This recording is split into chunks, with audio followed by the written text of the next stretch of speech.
Hi, everyone. You know who it is. If you don't, look at my name. It's Deconverted Man here. Alright. I found a video. KAZ School. Oh, good. Goody. Aimed at kids.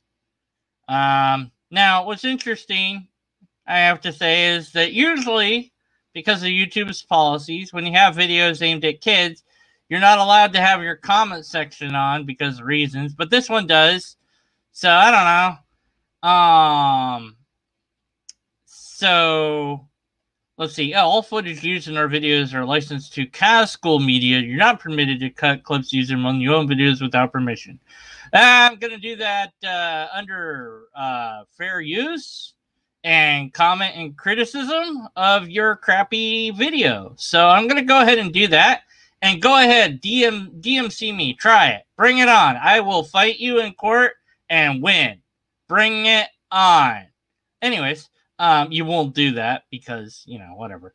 So this is a Muslim thing or whatever, Quran, Prophet, blah, blah, all these little, keywords here.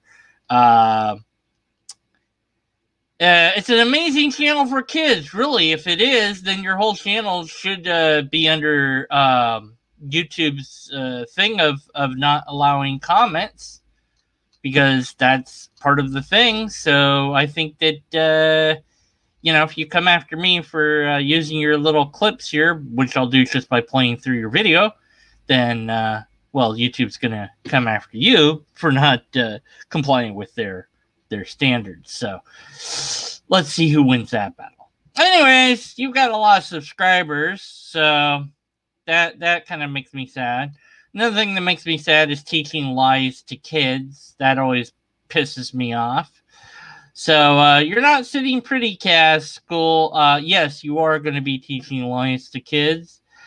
In particular, you're doing Cosmological Argument, which doesn't work. It's broken. It's been broken. But you're going to present it as if it's fact, I guess. Look, if you were just teaching kids about, whatever the Quran says or whatever, I'd be like, okay, whatever. Even if you were pretending that stuff was real, which I'd have a problem with, but it'd be like, what are you going to do? That's what religions do. But this is logic, and I like logic. So this is irritating to me. Plus, it's the Kalam Cosmological Argument. I've already done that. In the description of this video is a link to my video on the KCA, even called KCA, and just go listen to that. Pretty much just destroys the Kalam. So I'm not going to destroy the Kalam this time, per se. Just going to go through this video and talk about things that irritate me. So, yeah, here we go. Click the subscribe button. Hit the bell icon to never miss another update. That annoys me right there. Using a kid actor, that's just annoying. I don't know.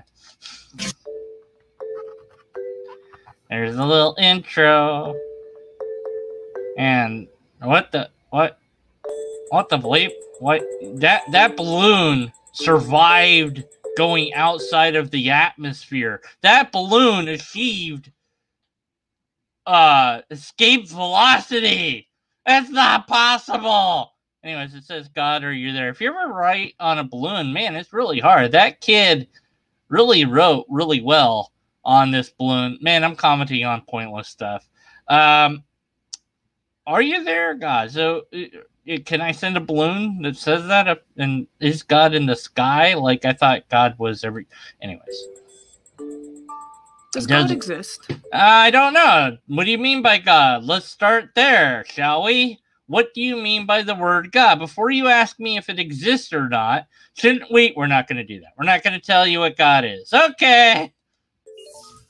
Or is the material universe all that is, or ever was, or ever will be? Why are those put at dichotomy? Like, are you saying that one or the other must be true? So is there a God, or is the material universe all there's? Like, you can have a material universe and still have a God. Like, maybe it's a material God, right?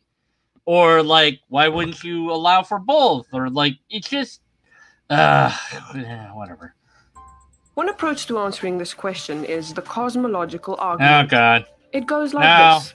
Whatever begins to exist has a cause. Which is a universal statement, and you need to prove that universal statement is universally true, which you can't hope to do.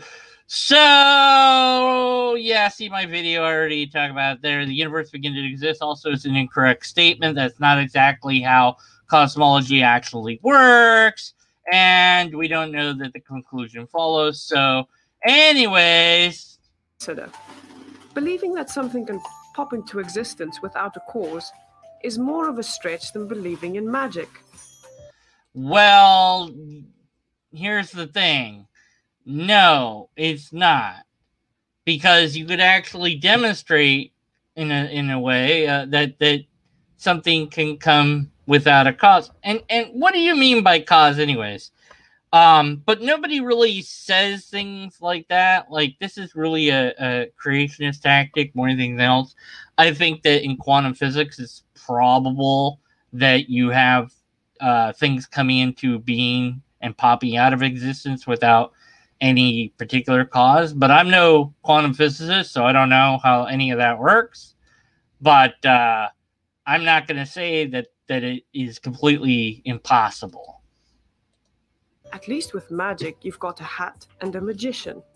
And if something can come into being from nothing, then why don't we see this happening all the time? Well, you're not actually asking the question because you're posing this as a rhetorical device. But I'll answer the question. Because there is no more nothing, you nitwit. That's why. So, if something...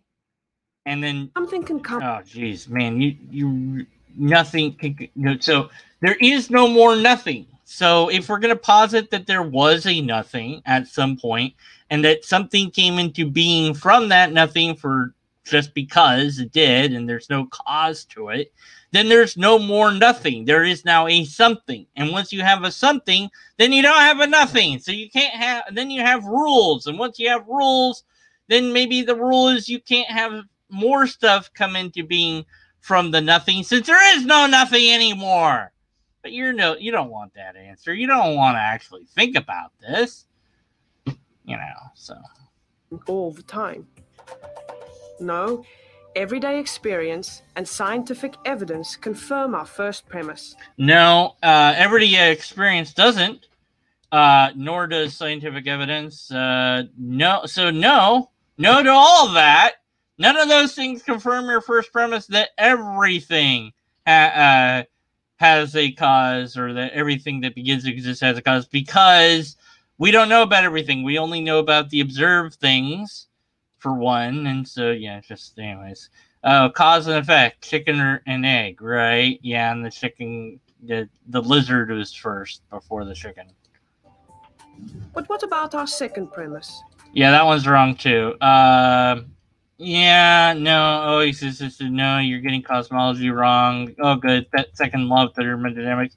Yeah, what's the first law of thermodynamics? In fact, how many laws of thermodynamics are there? I wonder how much you know. Anyways. The universe is slowly running out of usable correct. energy. And why would a being create a universe that's running out of energy? What would be the point of that? And that's the point. Uh-huh. If the universe had been here forever, it would have run out of usable energy by now. No, not necessarily. See, you're extrapolating based on the way things are now. Maybe the universe's energy wasn't always running out, and then started to run out later at some finite point in the past. That was, however long ago, but the universe in and of itself was always there and didn't run out of energy until that point for whatever reason. But anyways, people don't really tend to claim that the universe always existed. It's more complicated than that. You're making it way too simple. No, it doesn't show that. You're wrong. No, you don't know anything about Albert Einstein or these other people. You don't know what the hell you're talking about. Hey, but you're talking about redshift. So, hey, the universe has to be 13 billion years old. Then I guess you guys agree with that. I didn't know that Muslims were fine with that. I'm guessing that they are. This is kind of, this isn't really exactly how you're framing it. This little diagram, you're kind of getting that wrong, but you have to, because that's the KTH just gets cosmology completely wrong. When you have no time, then that's it. There is no anything. That's it. There's no before that. There is no anything. And that's not nothing either, because nothing isn't like a thing. It's like, it's just, anyways, whatever. Yeah, the Big Bang model. Yeah, that's correct. Okay. Let's see, blah, blah, blah, blah. Yes. Okay, so you agree with the Big Bang, which means that the cosmological argument fails. And and then you get to this insane conclusion of a thing that is not in space, which means there's nowhere for it to be. A thing that's not in time, which means there's no when for it to be. A thing that has no material, which means it's made out of nothing, and it's uncaused, even though, because it just is. It has to be all these things. It has to be the reverse of everything else, because that's what it has to be. We're just saying that. And that's God, and it's not reasonable to believe. Well, okay, I'll tell. Yeah, okay. So is it reasonable to believe God exists? No and yes. It's complicated. Yes, because when you're surrounded by a whole bunch of people that also believe in God, and they're telling you that there's a God, due to human psychology, you are reasonable to conclude that they're being truthful. However, in another sense, it is not reasonable in terms of the whole, because you don't have the same sort of evidence for God that you do for everything else. You wouldn't need this argument if you did have evidence of God, and you don't, which is why you put up an argument, not proof.